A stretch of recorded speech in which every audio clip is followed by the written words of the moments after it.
day everyone. Today I'll be discussing the Criminal Procedure Rule 110 to Rule 126. Rule 110. What is criminal procedure? Criminal procedure is the method prescribed by law for the apprehension and prosecution of persons accused of any criminal offense and for their punishments in case of conviction. Section 2. The complaint or information. The complaint or information shall be in writing in the name of the people of the Philippines and against all persons who appear to be responsible for the offense involved. Section 3.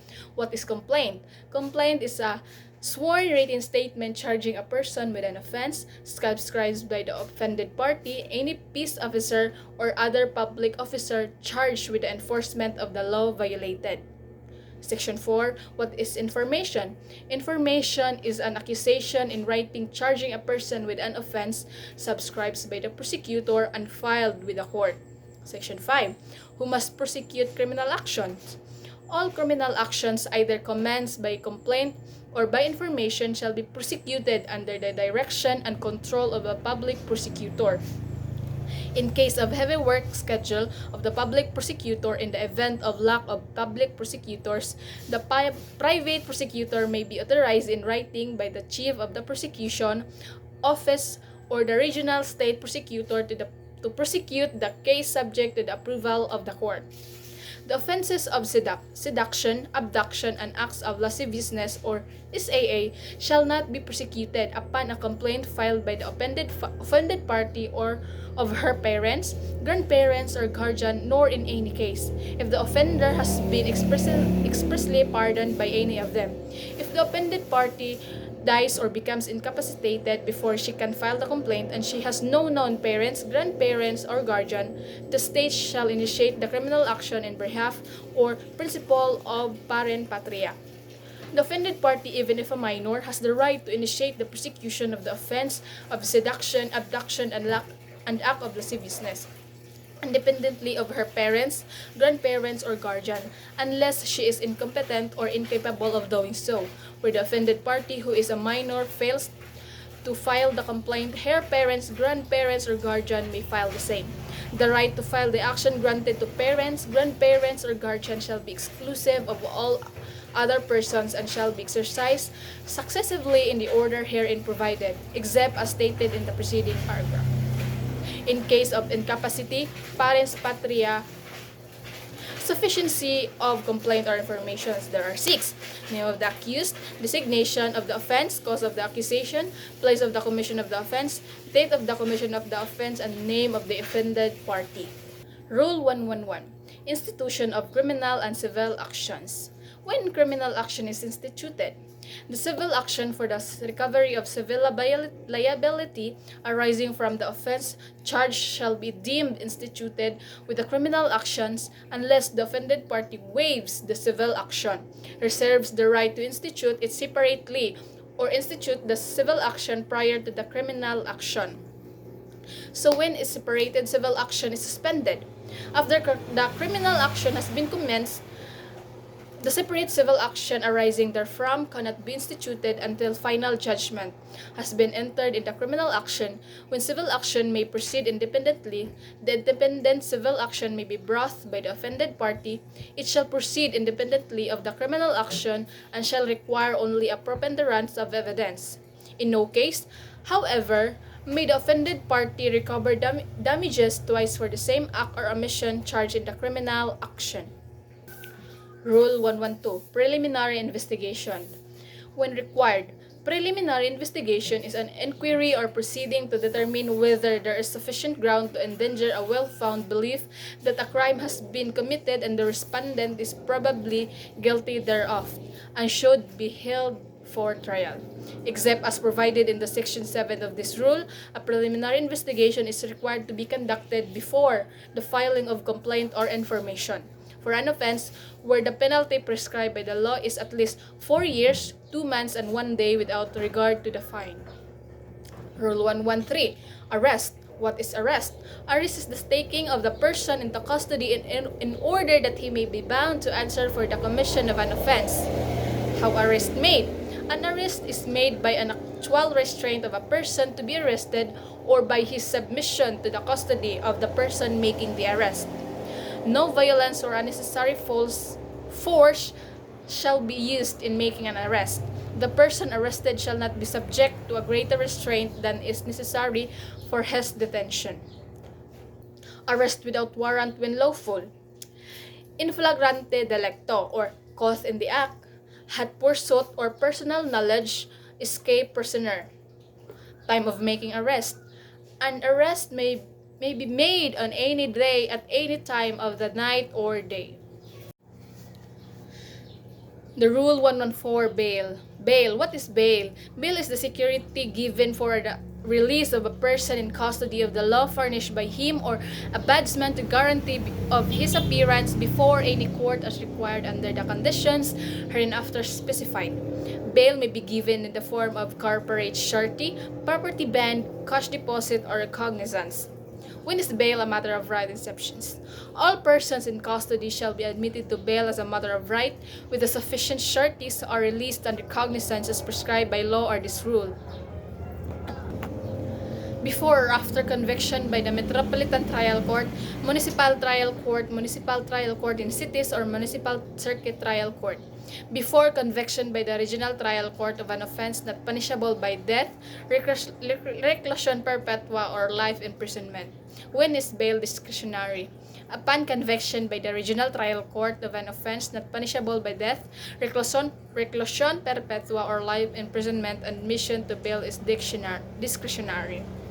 Rule 115, the right of the accused at the trial. In all criminal prosecution, the accused shall be entitled to the following rights. First, to be presumed innocent until the contrary is proved beyond reasonable doubt. Second, to be informed of the nature and cause of the accusation against him. Third, to be present and defend in person and by counsel at every stage of the proceedings from arraignment to promulgation of the judgment. And next, to testify as a witness in his own behalf but subject to cross-examination on matters covered by direct examination, his silence shall not in any manner prejudice him. To be exempt from being compelled to be a witness against himself, to confront and cross-examine the witness against him at the trial, to have the compulsory process issued to secure the attendance of witnesses and production of other evidence in his behalf. And there's the burden of proof is the prosecution. Rule 116, arraignment and plea. The accused must be arraigned before the court where the complaint or information was filed or assigned for trial. The arraignment shall be made in an open court by the judge or clerk by furnishing the accused with a copy of the complaint or information, reading the same in the language or dialect known to him, and asking him whether he pleads guilty or not guilty. Paragraph B. The accused must be present at the arraignment and must personally enter his plea. Next, when the accused refuses to plead or makes a conditional plea, a plea of not guilty shall be entered for him. Next, when the accused pleads guilty but presents exculpatory evidence, his plea shall be deemed withdrawn and a plea of not guilty shall be entered for him. Next, when the accused is under preventive detention, his case shall be ruffled and its record transmitted to the judge to whom the case was ruffled within 30 days from the filing of the information or complaint.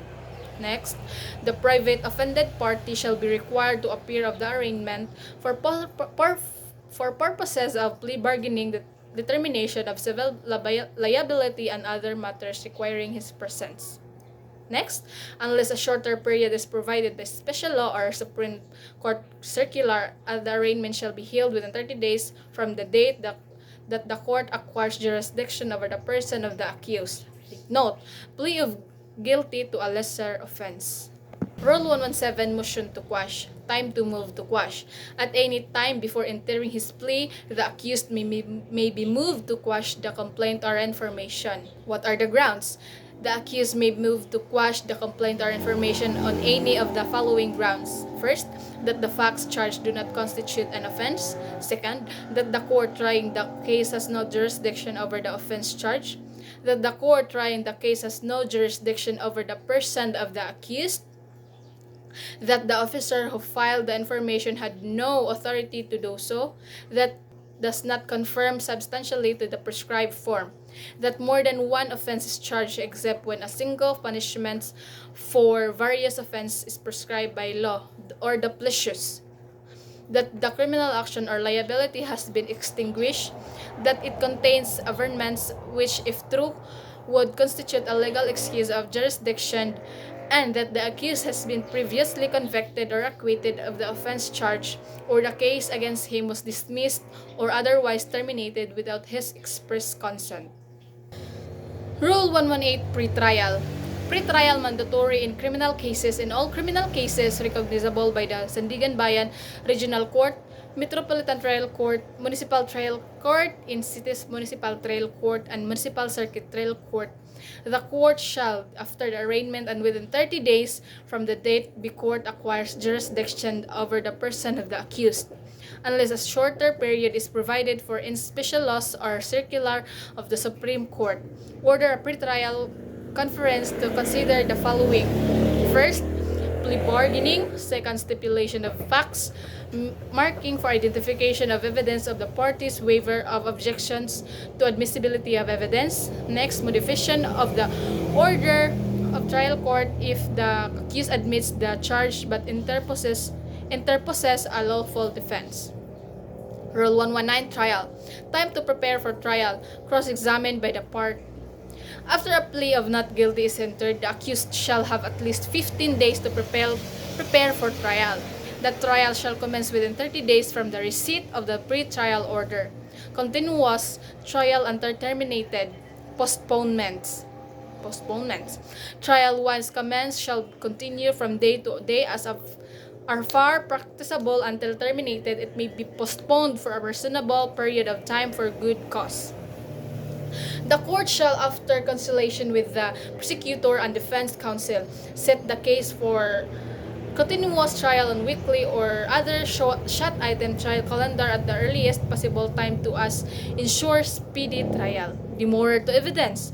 After the prosecution rests its case, the court may dismiss the action of the ground of its sufficiency of evidence on its own initiative after giving the prosecution the opportunity to be heard or upon demurrer to evidence filed by the accused with or without leave of court.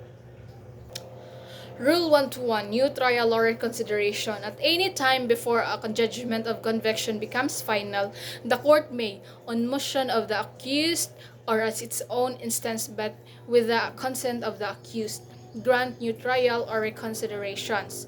Grounds for a new trial. The court shall be granted a new trial on any of the following grounds. First, paragraph A, that errors of law or irregularities of prejudicial to the substantial rights of the accused have been committed during the trial. Paragraph B, that new and material evidence has been discovered which the accused could not with reasonable diligence have discovered and produced at the trial, and which, if introduced and admitted, would probably change the judgment. So there is ground for reconsideration.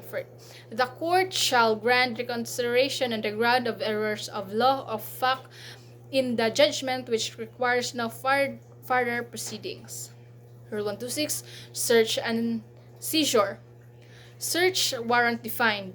A search warrant is an order in writing issued in the name of the people of the Philippines, signed by a judge and directed to peace officer, commanding him to search for personal property described therein and bring it before the court.